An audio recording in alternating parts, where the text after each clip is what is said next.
Alam mo, nung unang kagad na pumasok sa utak ko sabi ko, aba, ibang galawan to, bagong galawan ito ng isang politiko.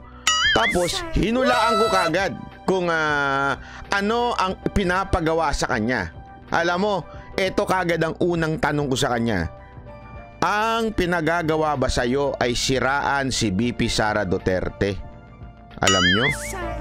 Agad-agad sinagot ito ng aking kaibigan na vlogger at sabi niya, oo kaya nga natawagan kita kasi taga-subaybay mo ko at bilang dating kasama mo sa industriya, tapos napapanood pa kita, gusto kong humingi ng advice sa'yo. Simple lang naman ang sinabi ko sa kanya. Alam mo, tandaan mo lamang ito. Sabi ko sa kaibigan ko ito, sabi ko, tandaan mo lang, ang mga politiko, they come and go. Ibig sabihin, dumadaan sila, lumilipas sila, nawawala sila. Pero ikaw bilang influencer, bilang vlogger, ikaw ay mananatili dyan hanggang gusto mo. Dahil nga, hawak mo oras mo, hawak mo salita mo, hawak mo lahat ng prinsipyo mo. Ngayon, kung ngayon pa lang, binebenta mo na sa demonyo ang prinsipyo mo, sunog ka na kagad dyan, masisira ang credibility mo. Yun ang sinabi ko. At pangalawa, at aabutin ka ng basher dyan. Bakit kanyo? Dahil ang mga Duterte ay mga organic ang kanila pong mga followers. Hindi kailangan bayaran para depensahan sila. Hindi kailangan bayaran para ho sila ay i-promote. Dahil organic po ang mga followers ng mga Duterte. Ako ho, alam ko ho yan.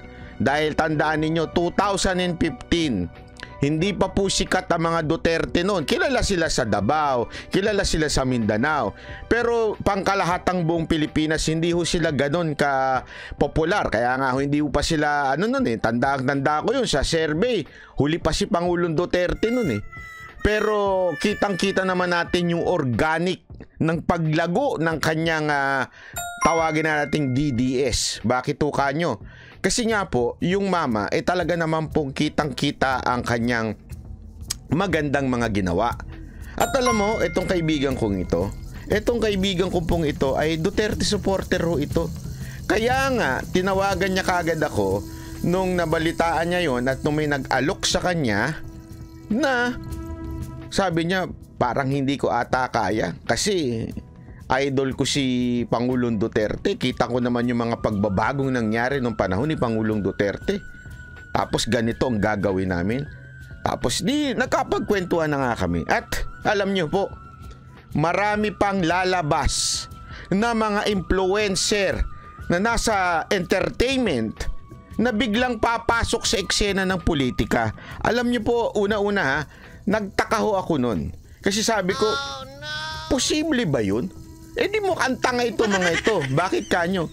Mga walang alam ho ito mga ito Ito mga vlogger na ito, mga toxic vlogger na ito, wala pong alam yan. Etong mga galing-galingan na mga vlogger dyan na puro alam prank, alam bentahan ng kung ano-ano dyan, wala naman pong alam sa pagdating sa usapin ng bayan. Ito po yung mga, sa madaling salita ho, mga, pasensya na ho ito ho'y mga mabababaw na nilalang sa Pilipinas. Hindi ako nagmamaliit pero ganun ho talaga Wala hong alam yan. Kaya nga nung napanood ko yung video ni Rendon, nung binabanatan niya yung DepEd, sabi ko, anak naman ng wewe itong maman to. Etong mama na ito, tanggap na ng taong bayan na talagang toxic. Toxic sa showbiz. Sa madaling salita, ito'y likas na papansin, likas na epal para ho sumikat ang karir niya na nabubulok na. Totoo naman Alam mo, itong Rendon na to, saan ba ito sumikat? Sa pagiging toxic. Hindi niya nga mapasok yung gusto niyang pasukin Hindi ko alam kung anong nangyayari dito sa mama na ito. Di ba? Ang daming pautot, keso natanggal pa daw yung social media niya, pero nandyan naman. Ang daming alam sa buhay nito para sumikat. Lahat inaway, lahat ng artista. At ngayon naman, papasukin ng politika. Ewan ko na lang Ewan ko na lang. Ako'y nagtatanong lang, Rendon. ikaw ba ay isa sa mga nilakad ng isang politiko o ng isang partido para siraan si VP Sara Duterte? Yung totoo. Kasi obvious eh. Obvious na obvious. Diba? Ano ho ba ang inyong kasunduan dyan? Matindi ho ba? Malaki ho ba? Ikaw, makakabuhay ba ng pamilya mo yan? Yung kasunduan niyo? Hindi, yung totoo.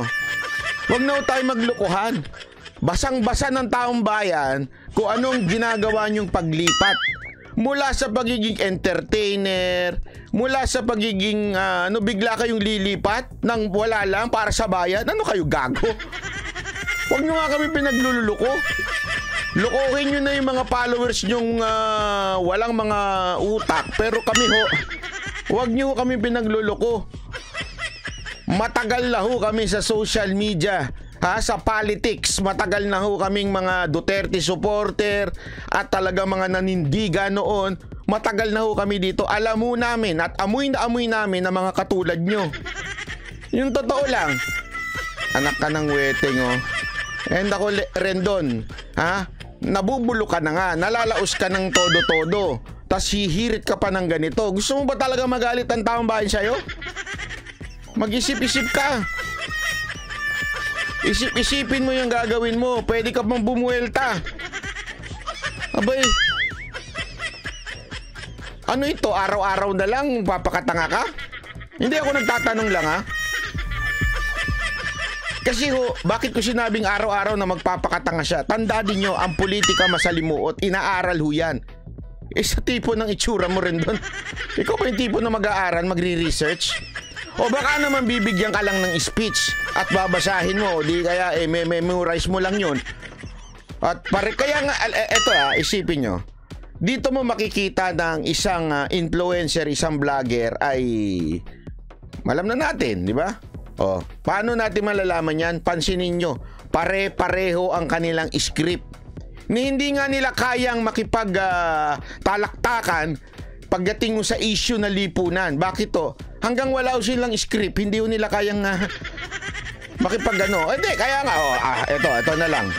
Rendon, kung talagang sabi mong para sa bayan ka, tara, mag-usap tayo. Tayo magdebate. Pag-usapan natin yung mga issue sa lipunan, kung talagang may alam ka at para sa bayan ka.